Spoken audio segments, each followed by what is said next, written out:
You ask Tiger to solve. This deals with linear equations with one unknown.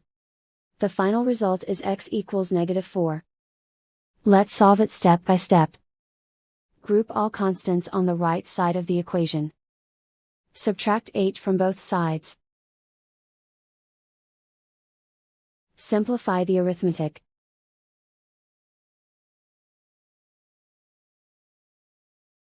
Isolate the x. Divide both sides by 4. Simplify the fraction. Find the greatest common factor of the numerator and denominator. Factor out and cancel the greatest common factor. And so the final result is x equals -4.